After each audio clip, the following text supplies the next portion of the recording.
الحمدللہ. اور ہمارے بیچ جو مفتی صاحب ہمارے چیف گیسٹ ہیں جناب نشاط احمد صاحب، وہ ابھی قرات کریں گے الحمدللہ. پھر اس سے بسم اللہ ہوگی ساری تعلیم کے ساتھ انشاءاللہ. الله من الشيطان الرجيم. بسم الله الرحمن الرحيم. يا أيها الذين آمنوا استعينوا بالصبر والصلاة إن الله مع الصابرين.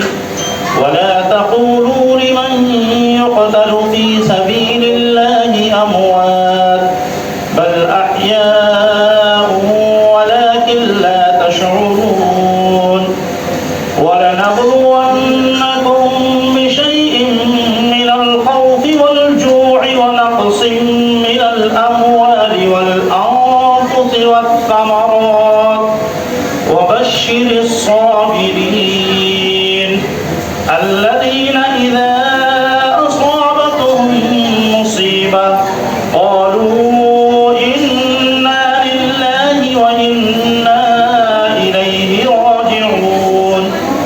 أولئك عليهم صلوات من ربهم ورحمة وأولئك هم المهتدون. صدق الله العظيم. پیارے اسلامی بھائیوں اور اسلامی بہنوں، آج 90 حج عمرہ سروس یہ محفل سجائی ہے.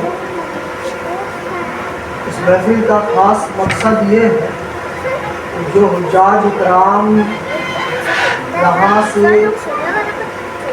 مکہ مدینہ حج کے لیے جائیں، حج کے دوران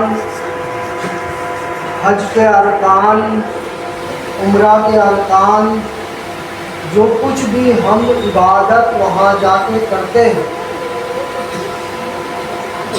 جو شروع ہوتا ہے احرام سے. یہ احرام کیا ہے، یہ عمرہ کیا ہے، یہ حج کیا ہے، اس کے ارکان کیا کیا ہے، اس کو کیسے ادا کرنی ہے، کیا کرنا ہے اور کیا نہیں کرنا، ان چیزوں کی جانکاری بہت ضروری ہے. اسلام ہمارا یہ قوم، یہ دھرم، یہ ایمان جو شروع ہوا، اللہ نے قرآن جبرائیل علیہ السلام کے ذریعے آپ صلی اللہ علیہ وسلم تک جو پہنچایا، تو پہلا لفظ یا آیت جو نازل ہوا ہے وہ ہے اقرا. آپ سب لوگ جانتے ہیں، نہیں جانتے ایسی بات نہیں. اقرا مطلب کیا ہوتا ہے؟ پڑھو. اقرا مطلب ہوتا ہے پڑھو، یعنی نماز فرض ہونے سے پہلے علم حاصل کرنا فرض ہو گیا ہمارے اوپر. تو حج عمرہ کرنے کے لیے پیسوں کا ہونا، مالی حالت ہونا، اس سے زیادہ ضروری یہ ہے کہ ہمیں اس کی علم ہونا. اگر علم ہی نہیں ہے، بہت دولت ہے، پیسے سے ہم اپنا سارا کچھ کر کے جا تو سکتے ہیں، مگر پتہ یہ چلتا ہے کہ جا کر کے واپس بھی آ گئے اور شاید ان کا حج ہوا ہی نہیں، وہ عمرہ ہوا ہی نہیں. تو اس لیے یہ سب سے زیادہ ضروری یہ ہے کہ ہم کیسے ان کاموں کو پورا کریں. یہ ایک عبادت ہے، نماز ایک عبادت ہے. بغیر سیکھے اگر ہم نماز بھی پڑھتے ہیں تو شاید آپ نے کئی بار علماءوں کو یہ بولتے ہوئے سنا ہوگا کہ لوگ حشر کے دن، قیامت کے دن اللہ کے سامنے 60 سال کے روزے اور نماز لے کے جائیں گے اور اللہ ان کے منہ پہ دے مارے گا، مطلب پھینک دے گا.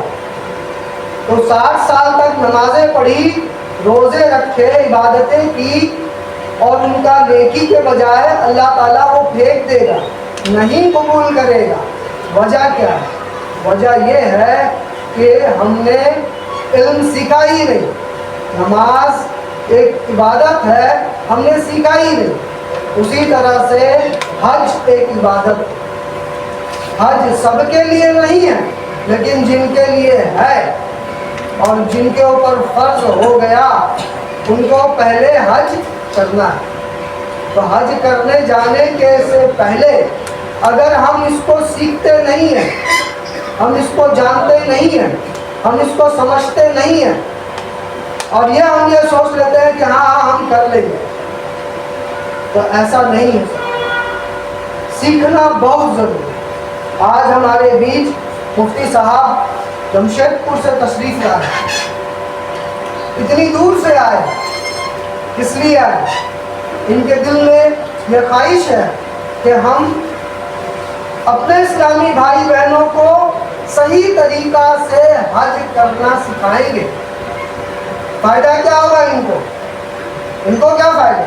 ان کو کیا فائدہ ہوگا میں بتاتا ہوں۔ جب ماں اپنے بیٹے کو بولتی ہے بیٹا بول اللہ، ایک چھوٹا سا بچہ جس کو اللہ بولنا سکھاتی ہے وہ زندگی بھر جب اللہ اللہ بولتا رہتا ہے، جتنا ثواب اس بچے کو کے نام اعمال پہ آتا رہتا ہے اتنا ہی ثواب اس کی ماں کے نام اعمال پہ بھی آ رہا، اس کی ماں کو جس نے سکھایا اس کو بھی آ رہا، اور یہ سلسلہ چلتا رہتا ہے آپ صلی اللہ علیہ وسلم تک پہنچ جائے۔ تو علم سکھانا، دین سکھانا ثواب جاریہ ہے۔ جو دنیا میں تو رہتے کماتے ہیں اور جب ہم اس دنیا سے رخصت ہو جاتے ہیں، جب ہم قبر میں آرام فرما رہے ہوتے ہیں، وہاں پر کوئی نیکی نہیں کر پاتے، تب بھی نام اعمال پہ نیکیاں جڑتی رہتی ہے۔ یہی وہ چیز ہے۔ میں مفتی صاحب کو دعوت دیتا ہوں، مفتی صاحب آئیں اور باری باری سے ایک ایک چیز آرام آرام سے ہم لوگوں کو بتائیں، ہم لوگ اس کو سیکھیں، سمجھیں، یاد رکھنے کی کوشش کریں۔ انشاءاللہ آپ سب کا جو لوگ جائے حج کے لیے اللہ تعالیٰ ان کا حج قبول کرے، ان کا حج مقبول کرے اور ان سے کوئی غلطی نہ ہو اور وہ بہترین طریقے سے اس عمل کو، اس عبادت کو پورا کرے۔ میں مفتی صاحب جگہ بھی نہ کرے، اس لیے اذان کے وقت کو نوٹ کر لیجئے اور اس سے آدھا گھنٹہ پہلے کم سے کم، ورنہ 1 گھنٹہ پہلے آئیے، نہیں تو آدھا گھنٹہ کم سے کم پہلے آپ آنے کی کوشش کیجئے گا تو مسجد نبوی میں اندر کے حصے میں جگہ ملے گا۔ اگر اوپر لے کے چلے گئے تو اوپر کے حصے میں اے سی نہیں ہے، بہت گرمی ہے، یاد رکھیے گا۔ وہاں اوپر کے حصے میں چھت پر اے سی نہیں ہے، وہ سائبان تو لگا ہوا ہے لیکن وہ اس کا شیڈ بنا ہوا ہے، لیکن اس میں گرمی بہت ہوتی ہے، اس لیے اس کا خیال رکھیے گا، آدھا گھنٹہ پہلے اہتمام کیجیے گا۔ دوسری چیز یہ ہے کہ بس مدینے میں کھانا پینا مکے کے مقابلے میں تھوڑا مہنگا ہے، تو اس میں یہ نہیں کہیے گا کہ یہاں مہنگا کہاں ہے، اس سب پہ زیادہ اعتراض ہم لوگ کرنے کا حق حاصل نہیں ہے۔ ہم مدینے میں آئے ہیں، خرچ کرو نا، یہ خرچ کرنا بھی تو عبادت ہے، خرچ کرنا بھی عبادت ہے۔ البتہ وہاں بارگیننگ بہت ہوتی ہے، سونے چاندی کی چیزوں میں بھی بارگیننگ ہوتی ہے، آپ بارگیننگ کر سکتے ہو، اور بارگیننگ سنت ہے، بلکہ فکس پرائس سنت کے خلاف ہے۔ فکس پرائس جو ہے یہ سنت کے خلاف ہے۔ بارگیننگ کر سکتے ہو، آپ خود کیجئے، سونا چاندی میں بھی کر سکتے ہیں، بارگیننگ کیجئے، یہ منع نہیں ہے، وہ کیجئے، لیکن یہ مت کیجئے گا تم لوگ جیب کاٹ رہے ہو، تم لوگ یہ کر رہے ہو، اتنا مہنگا کر دے رہے ہو۔ اللہ کے رسول صلی اللہ علیہ وسلم کا روضہ ہے، اللہ کے رسول کا شہر ہے، آپ صلی اللہ علیہ وسلم نے مدینے کو اپنا شہر بنا دیا، حالانکہ آپ کی پیدائش مکے میں ہے لیکن مدینے کو آپ نے اپنا شہر بنا دیا، اور ہم اللہ کے رسول صلی اللہ علیہ وسلم سے عشق کے درجے کا محبت کرتے ہیں، اس لیے ہم مدینے پہ خرچ کریں گے، مدینے والوں پر خرچ کریں گے۔ ایک بات اور ہے کہ مدینے کے لوگ بڑے نرم مزاج آپ کو ملیں گے، مکے میں تھوڑی سختی ہے، آج بھی کبیر قریش کا اثر آج بھی ہے، لیکن مدینے میں انصار کا اثر آج بھی ہے۔ یہ انصار کے لوگ ہیں، بڑے نرم دل ہوتے ہیں، مزاج کے اندر بھی نرمی ہوتی ہے، کبھی کبھی موسم میں بھی نرمی رہتی ہے۔ یہ چند مختصر سی باتیں تھی، اللہ سے دعا کریں اللہ تبارک و تعالیٰ ہمیں کہنے سے زیادہ عمل کی توفیق عطا فرمائے۔ آپ جو حضرات حج کو جا رہے ہیں اللہ تعالیٰ آپ کے حج مبرور عمرہ مقبول عطا فرمائے۔ آخر دعوانا الحمدللہ۔ جی مبرور مقبول مقبول کے معنی. دم کے متعلق پوچھنا تھا، کسی کے بال جھڑنے کی بیماری اور وہ وضو کر رہا ہے یا غسل کر رہا ہے، اب بعد اس کا ٹوٹ جا رہا ہے تو کیا دم کرنا ہوگا؟ دیکھیے اگر بال آپ کے عمل کے بغیر ٹوٹ رہا ہے اس پر کچھ نہیں کرنا ہے. اگر آپ کے عمل کی وجہ سے ٹوٹ رہا، مثلا آپ نے کھینچ دیا یا ایسے کر دیا اور اس کی وجہ سے ٹوٹ رہا ہے، تو اگر 3 یا اس سے زیادہ ٹوٹا ہے تو صدقہ فطر دینا پڑے گا. اور اگر 1/4 بار آپ نے توڑ دیا ہے تو دم دینا پڑے گا. ٹھیک ہے، سمجھ بات آ گئی؟ عمرہ میں تو قربانی نہیں ہے. نہیں، عمرہ میں قربانی نہیں ہے. حج میں بھی صرف حج تمتع اور حج قران میں قربانی ہے. لیکن چونکہ ہم ہندوستان سے جانے والے حج افراد نہیں کرتے ہیں اس لیے حج افراد میں قربانی نہیں، اس لیے میں نے اس کو بیان نہیں کیا. یہ 3 کیٹیگری آپ نے جو بتائی، ایک تو مکہ کے مطلب حرم کے ایریا کے، اور دوسرا جبل بتایا تھا نا؟ نہیں، میں نے جو وہ حدود حرم اور حل جو بتایا تھا، جی حل جو ہے وہ حدود حرم سے باہر کا جو علاقہ ہے. جی تو حدود حرم میں اگر ہم مطلب کہ جا رہے ہیں 15 دن تو ہم حدود حرم سے باہر بھی تو نکلیں گے نا، ہل میں بھی جائیں گے نا. جی.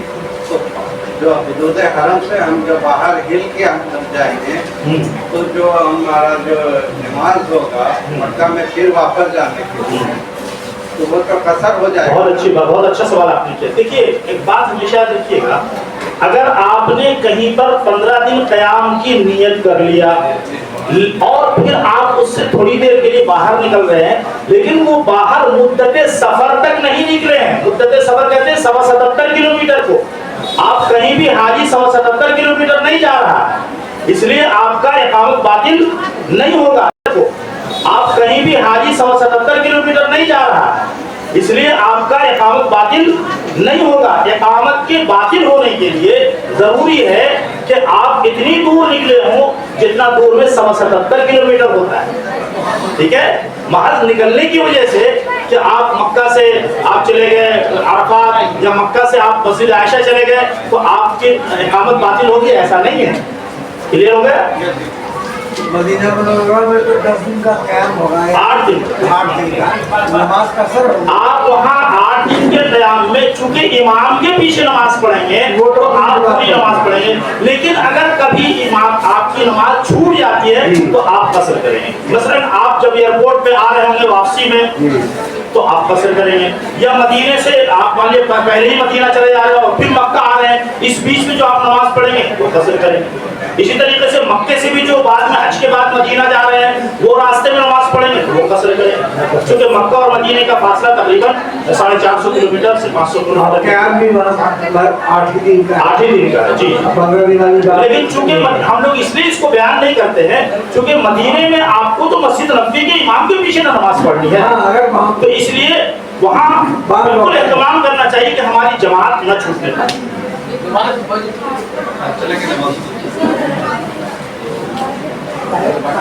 پہلے مرتبہ جو مدینہ جا رہے ہیں 8 دن جائیں گے کہ 10 دن جائیں گے؟ نہیں، وہ 8 ہی دن ہے. وہ سسٹم شیڈول ہی ایسا بنا ہوا ہے کہ وہ 40 یا 42 وقت، اس سے 43 میں ملے گا آپ کو. بہت خوش قسمت ہو تو 43 مل جائے، ورنہ 40 وقت کا ان کا نظام ہے. ایک آدھ وقت آگے پیچھے ہوتا ہے، مطلب آگے پیچھے مطلب کم نہیں ہوگا، 39 نہیں ہوگا، 40 سے 42 ہو سکتا ہے. دعا کر لیا جائے. اللهم لا احصي اللهم لا احصي ثناء عليك انت كما اثنيت على نفسك يا رب العالمين. على الله توكلنا ربنا لا تجعلنا فتنة للقوم الظالمين ونجنا برحمتك من القوم الكافرين. اے اللہ ہمارے گناہوں کو معاف فرما. اے اللہ ہم سب یہاں جمع ہوئے ہیں، ہمارے جمع ہونے کو بے حد قبول فرما. اے اللہ یہ لبیک جس نے ہم سب کو جمع کیا ہے یا اللہ اسے مزید ترقی عطا فرما. یا اللہ محض حاجیوں کی معتمرین کی خدمت کی غرض سے ہمارے ڈاکٹر بشرا نے اور ان کے شوہر ڈاکٹر نسیم صاحب نے شروع کیا ہے، ان دونوں کو جزائے خیر عطا فرما. یا اللہ ان کی محنت کو بے حد قبول فرما. اس ادارے کو دن دنیا رات چوگنی ترقی عطا فرما. ہر طرح کے شرور فتن سے حفاظت فرما. یا اللہ جو حجاج کرام اس سال جا رہے ہیں یا اللہ ان کو حج مبرور عمرہ مقبول عطا فرما. یا اللہ آسانی کا سہولت کا معاملہ فرما، سفر میں بھی آسانی فرما، ارکان کو ادا کرنے میں بھی آسانی فرما. یا اللہ مکے کے موسم کو معتدل فرما، اطمینان و سکون والا موسم عطا فرما. یا اللہ موسم رطب سے ان سب کی حفاظت فرما. یا اللہ عافیت کا سہولت کا معاملہ فرما. یا اللہ جو بیمار انہیں شفا عطا فرما.